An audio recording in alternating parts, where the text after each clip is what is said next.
Welcome to Glioblastoma AKA GBM, a podcast brought to you by the Glioblastoma Research Organization, highlighting stories of GBM warriors, caregivers, medical advisors, and more.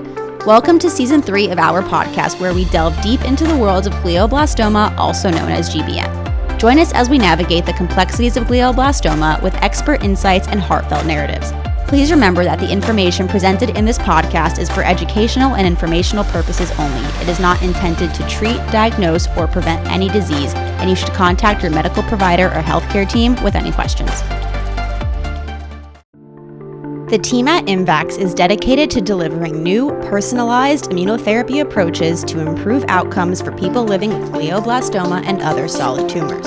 Imvax recently completed enrollment of a randomized Phase 2b clinical trial of IGV-001 in newly diagnosed glioblastoma patients. Learn more about this Phase 2b trial at imvax.com or clinicaltrials.gov.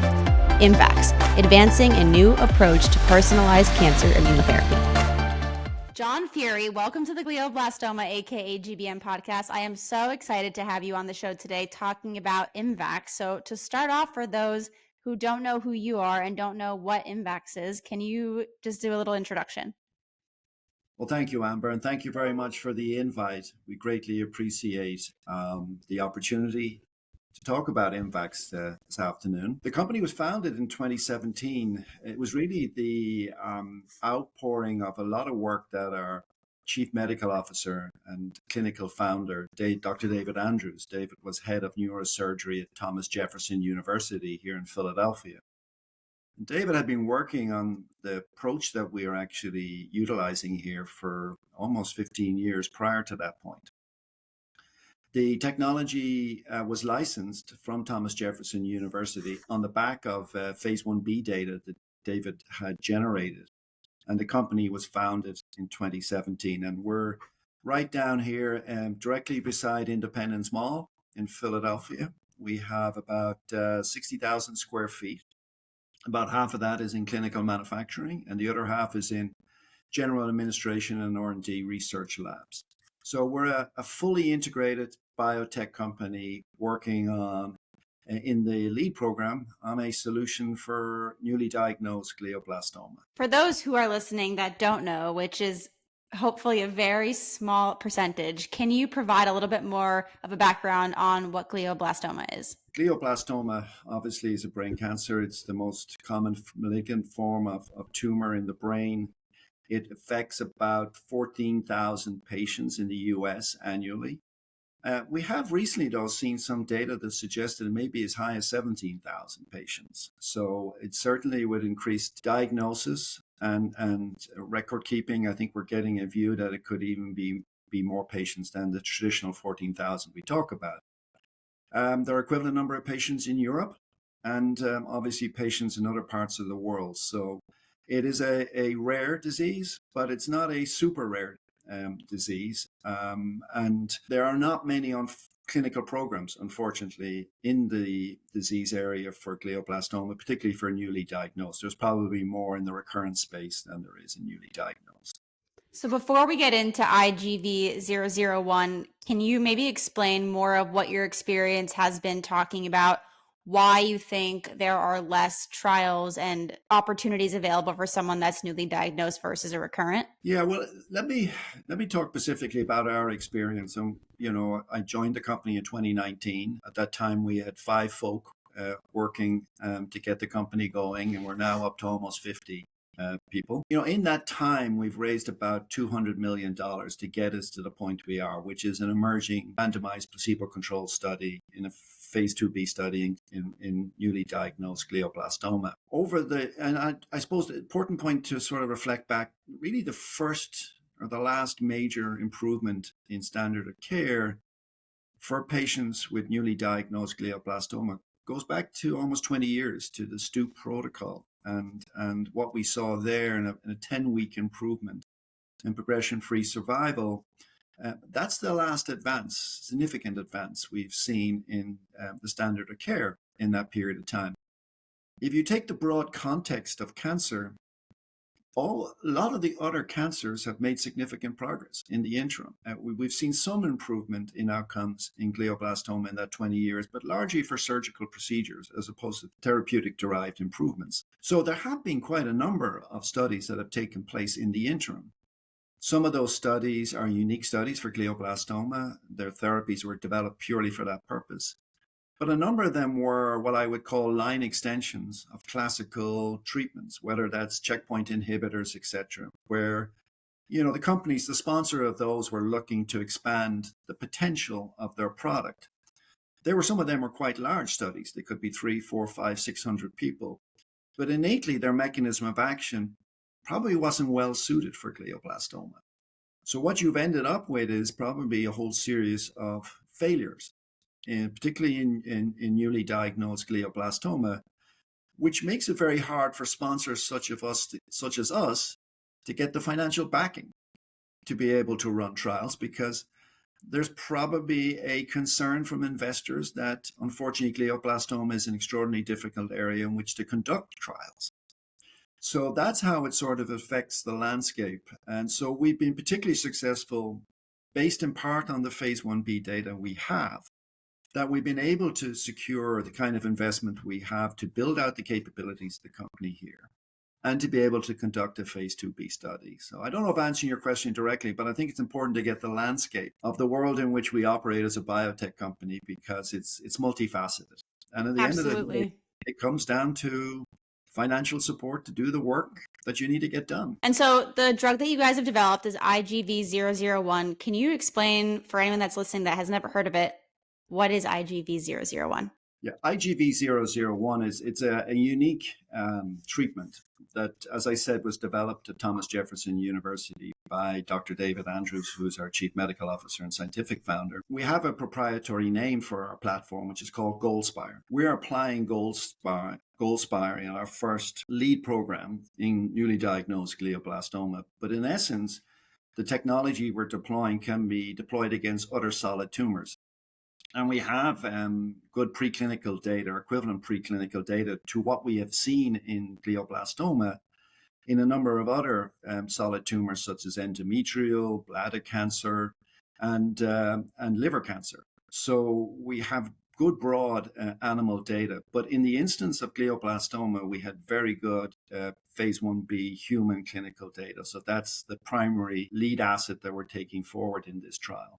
And essentially what we do in this GoldSpire platform is that we take the primary tumor, that is the tumor that comes from a craniotomy, which is standard of care. We essentially incubate that with an oligonucleotide antisense, which is used, it's an IGF-1 antisense. In combination... For someone that's listening that doesn't know what an antisense is, can you explain what that is? Well, basically, what it's intended to do is to affect the kind of growth promoters that a tumor relies on. In this instance, it's IGF-1R, which is a classic growth promoter that you would see across multiple different kinds of tumors. But our process just doesn't rely on the antisense. The antisense is part of a concert of different things that take place as we treat that tumor tissue. The antisense has its own impact. We actually put the tumors into a chamber as well. So these are small, what we call biodiffusion chambers. They're proprietary to us. And we use low-grade radiation as well. And the idea is the combination of the antisense, the chamber environment, and the low-grade radiation within the chamber induces the tumor to go into what we call controlled immunogenic cell death. So in other words, it releases during that immunogenic cell death a very specific antigenic signature for that patient's own tumor profile. And I remember I went back, I talked about different kinds of approaches that have been taken in the past. Many of them were single antigen. What we know about tumors, particularly a tumor like glioblastoma, is that there are many different antigens required in order to have a therapeutic effect. And essentially, we capture all of that antigenic signature in each of these biodiffusion chambers. So the manufacturing process, or the processing time for that, is about 24 hours. So you have a resection, let's say on a Monday. It's sent to us on Monday evening. We process it on Tuesday through this process I just described. We send back on Tuesday evening 20 biodiffusion chambers with this antigenic load from the process I just described. On Wednesday, there is 2 lateral cuts made below the umbilical cord, and 10 chambers are placed either side of the abdomen. They are left in for 48 hours. So after 48 hours of implantation, they're explanted. So in total, that whole procedure takes about 5 days, from the craniotomy to the explantation, which is not radically different than the kind of stay that a craniotomy patient would experience in any case. So it's very, very complementary to the existing standard of care, at least the front end of standard of care for patients as is practiced today. Well, sometimes I think, from what's been discussed in the field is that a lot of times, a doctor or neurosurgeon may look at an MRI or a CT and say, okay, this looks like a GBM, but we can't confirm it until pathology. And pathology typically takes longer than that. So if someone's listening to you talk about this and say, it sounds great to get all of this done in 4 to 5 days, how does that work on your end moving forward with treatment if the patient or doctor is not sure if it's a GBM in the first place? Our experience actually specifically for the biopsy is that that's performed, actually can be formed and is performed in this trial. And I think maybe more broadly in practice, actually while they're still in surgery. So we get confirmation pretty quickly that it is a glioblastoma. There are instances where it takes a little bit longer on biopsy is to find out the methylation status of the patient. And that can take up to 2 weeks in some instances. But the confirmation of glioblastoma is reasonably rapid, and it certainly is done by the time we start the processing of the tumor material. We have had instances in our trial where some of the patients, fortunately, were low-grade gliomas and not GBMs.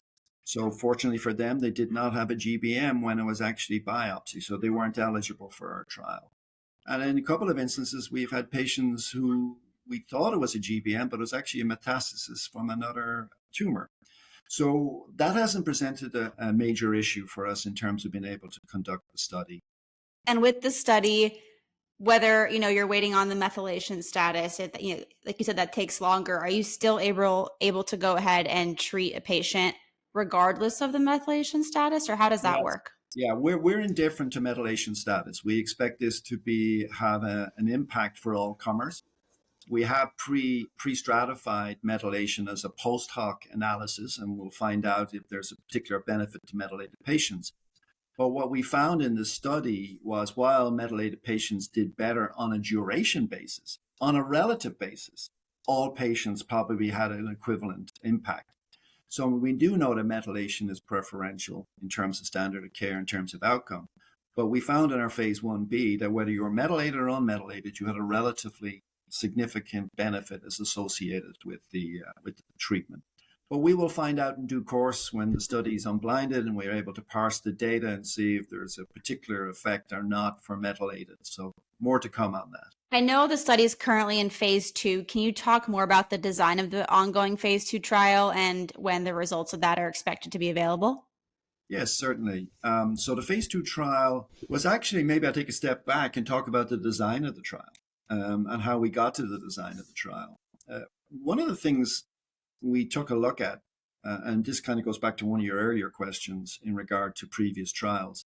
One of the things we did notice when we analyzed phase 3 failures, why that was occurring, and actually there's a paper published on this, is that there was a signal in a phase 1 study, and many times people jumped straight to a phase 3 study. What we determined was that we were going to run a well-powered phase 2b study, a randomized placebo-controlled trial, to replicate what we saw in the phase 1b, which would give us a lot of insight and also give clinicians and regulatory agencies a lot of confidence that the signal that we saw in the phase 1b has been substantially or totally replicated in the phase 2b before we decide what kind of phase 3 study may be needed. So the study is approximately 100 patients.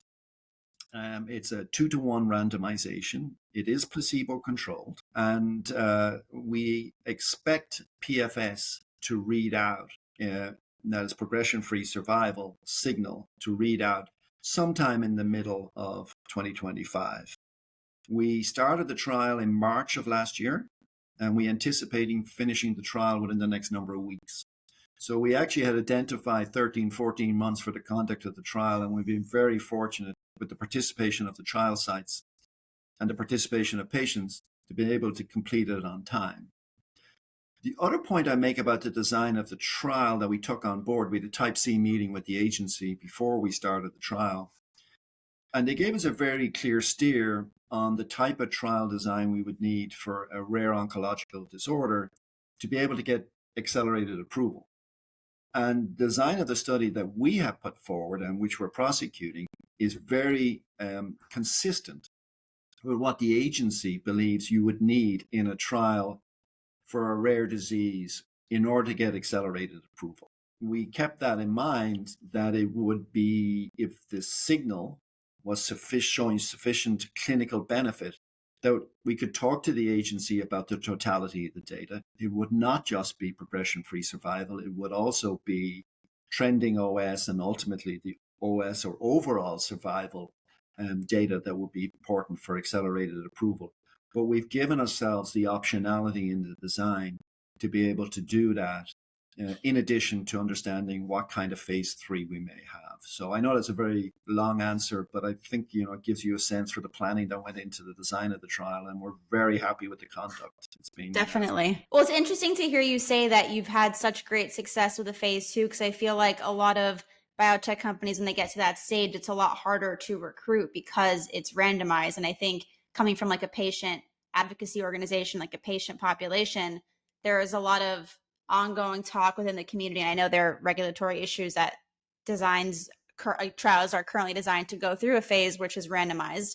But I guess, how do you attribute the success of having been able to complete the phase 2 and like enroll so successfully? Because I think that's something that's pretty rare. Yeah, thank you, Amber. That was a very important consideration. So just to take a step back to remind you that all patients in our trial get standard of care.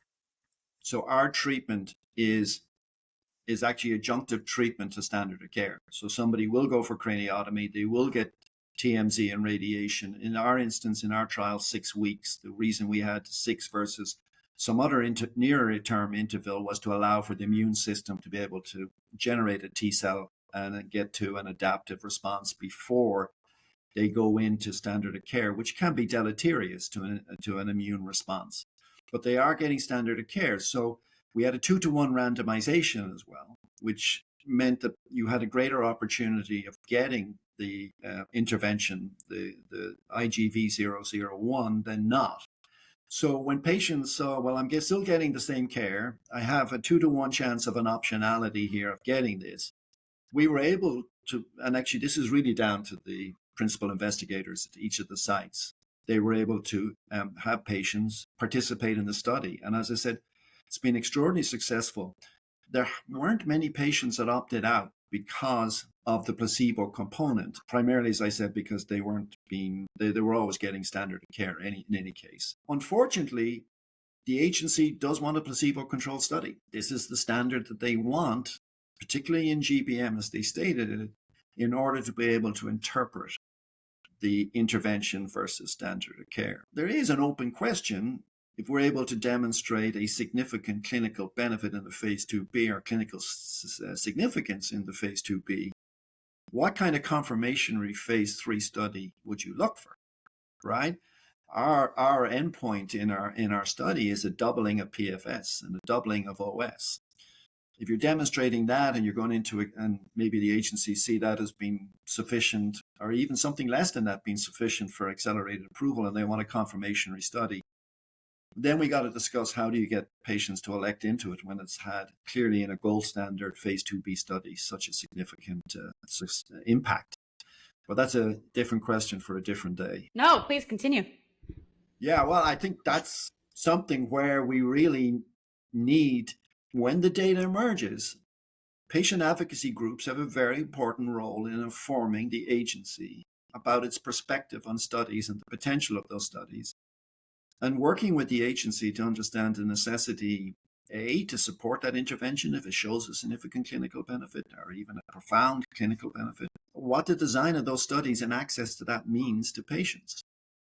We as sponsors can only have a voice, but it may not be as a profound voice as that of healthcare practitioners and advocacy and patient groups in that discussion. Thank you for sharing. And backtracking a little bit, in this, the phase 2 is about to wrap up. Looking forward to phase 3 for a second. What does that look like for you guys? And I guess timeline and what are next steps? Like, let's say someone's listening to the podcast when this airs and says, I'm super interested in being able to partake in a study that includes IGV-001. But if the study is closed, like, what does that mean for future patients that might be listening to this probably about the time that phase 2 is wrapping up? Yeah, well, the phase 2 will close in the next few weeks. Obviously, as I described, all companies are faced with the financial impact of what they can do. We will hold any further sort of patient access until such time as the phase 2 reads out in mid-2025.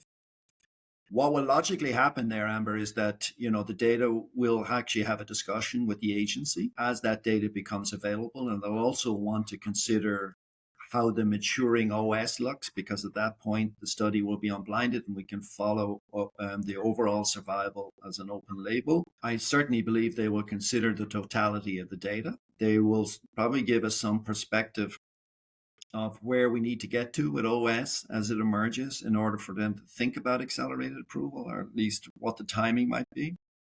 And then I think at that point, there probably will be a discussion around the design of the phase 3. So I certainly am not going to preempt all of those discussions by sort of guessing what a phase 3 study is. I'm hoping that the phase 3 study is proportional to the clinical benefit we're seeing and the speed at which we can conduct it. So we'll just have to wait. I would suspect the phase 3, any phase 3 study probably would be sometime in 2026 at the earliest, allowing for all of those discussions and interpretation of data to take place would be my guess. The design of it, I think I'd probably want to wait till we see where we are with the phase 2b data. And looking back at the data, I'm not sure if you're able to share this. What is the current longest surviving patient that has been treated with IGV-001? Yeah, well, let me answer that question slightly differently if I could. So we saw about a 2.5 factor improvement in PFS, in OS, and 5-year survival. So if I give you an example, typically you'd expect to see 5-year survival of about 7 or 9% of patients, depends on what data you look at. We were actually up at around 19% of the subjects, of the STOOP eligible patients, which are the real equivalent patients within our 33 patients. There were about 22 of those in total. The rest of the other 11 patients were patients that would not be typically included in the STOOP comparator trial because they had bihemispheric disease or they had butterfly gliomas. And what is STOOP for someone that's listening that might not know what that is? So STOOP is actually the classification of standard of care, and this was the last improvement that I described back in 2005, which was basically the combination of temozolomide and radiation in conjunction with craniotomy. Why is it called STOOP? Because the gentleman in Chicago who developed the protocol and did the study was Dr. Stoop. Got it. So it was as complicated as that, right? So his study is typically his eligibility criteria for patients, which typically is, in broad brush terms, patients between the ages of 18 and 70, a Karnofsky score, performance score of over 70. There were exclusion criteria around certain kinds of tumors. I mentioned bihemispheric disease, etc. So that STOOP protocol is typically the comparator that is used for all of the studies I just described. And that's the comparator that we were comparing our phase 1b data to. The reality is the data that we saw in the phase 1b was generating quite a significant benefit when you compared the STOOP eligible patients in our phase 1b to historical STOOP data. So as I said, probably a 2.5-fold improvement in PFS, OS, and 5-year survival right across the board. And our longest survivor, we still have a patient who's still alive from the study, is out about 7 years. Wow. Amazing. Yes. And we had quite a number of patients over 5 years, as you can probably tell, from almost 19% 5-year survival of 22 patients. You can do the math straight away. It's 5 patients, close to 5 patients. I think we had over 5-year survival. So incredible. yes, It's so great to hear more about what you guys are doing. You know, we've been partners for over a year now, so it's great to see the progression of which Imvax is taking. But aside from the work that you guys do in glioblastoma, does Imvax have any additional programs aside, in addition to IGV-001? Well, we have actually a wealth of preclinical data, as I mentioned, in other tumors, particularly the near-term one that we probably would like to progress is endometrial. And there are still spaces in endometrial where the current standard of care is probably not optimal for women.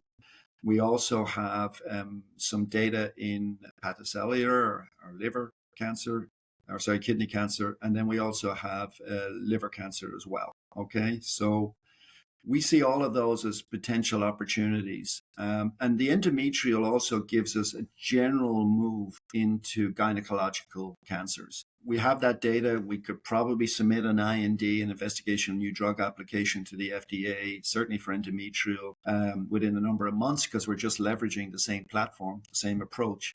But unfortunately, due to funding constraints, which is prevalent right now in biotech, we can't progress those studies. We have focused all of our financial and human resources and capabilities into conducting the phase 2b study. And should we see a positive signal in that phase 2b study in glioblastoma, it would definitely open the aperture for all of the other cancers, because they certainly would generally be felt to be more amenable to something like we're doing than glioblastoma. So we took a rather difficult one on first. Yeah. Well, that was my question. It's, as one overall company, as Imvax, and you can choose to do these different cancers, how are you essentially choosing where you want to allot your funding? I know you mentioned starting with glioblastoma, but like as an executive in the company, where do you guys choose, and how does that work for anyone that's like interested? Yeah, well, glioblastoma for us, just to get back to that, was really a function that we had really excellent human data, phase 1b data. So the first priority was to prosecute that. What you actually look at when you come to make some choices on what's the next one is you may have beautiful mouse data, but remember that we are highly reliant on tumor as our starting material. So you need to go into a segment of cancer where you can get tumor as your starting material to be able to do your onward processing and do exactly what we did here in glioblastoma. And not all cancers is it readily available to get tumor in the way in which you can in glioblastoma. So that kind of narrows your aperture a little. The next thing you need to think about is, well, what line are we coming in? Are we first line or second line?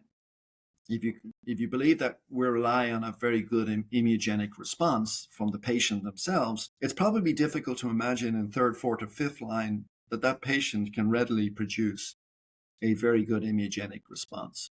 All right, so, and then we look at, on another basis, is what is the total patient envelope that's available to you in that segment that can make it from a clinical perspective that you can execute against it, and ultimately is investable in terms of really deriving a return, both from a clinical benefit, but also obviously ultimately from a commercial perspective. And as you do that, you've got to look at the emerging landscape, because if you start a phase 1 study, you could be talking 7 years before you would actually get a registrable product. How does that landscape look like in the interim period? And, a lot of companies start trials and they find that the door closes by the time they get to a phase 3. So there are multiple different aspects that go into making a decision as to where we go next with the technology. That's super interesting, and thank you for sharing. It's been so awesome to have you on the podcast and talk more about IGV-001 and Imvax. And I think it was super, informative and interesting to listen to. And I think everyone listening will get a very unique insight into the biotech industry, but also the work that you guys are doing with glioblastoma. And I'm excited to continue following the results of the trial and seeing how phase 2 turns out. So thank you so much for coming on the podcast with me today. Thank you, Amber, and thank you to you for all the work you do. I've watched your podcasts and they're wonderful and they're great. Thank you. Getting the community mobilized. So thank you very much. Take care. The team at Imvax is dedicated to delivering new, personalized immunotherapy approaches to improve outcomes for people living with glioblastoma and other solid tumors. Imvax recently completed enrollment of a randomized phase 2b clinical trial of IGV-001 in newly diagnosed glioblastoma patients. Learn more about this phase 2b trial at imvax.com or clinicaltrials.gov. Imvax, advancing a new approach to personalized cancer immunotherapy. Thank you for tuning in to another episode of Glioblastoma AKA GBM. To learn more about the Glioblastoma Research Organization, you can visit us online at gbmresearch.org, on Instagram or Facebook at Glioblastoma Research, on Twitter at glioblastomaorg, or on LinkedIn as Glioblastoma Research Organization. To start your own fundraiser, to donate, or to learn how to get more involved with the organization, please email us at contact@gbmresearch.org, and we'll see you on the next episode of Glioblastoma AKA GBM.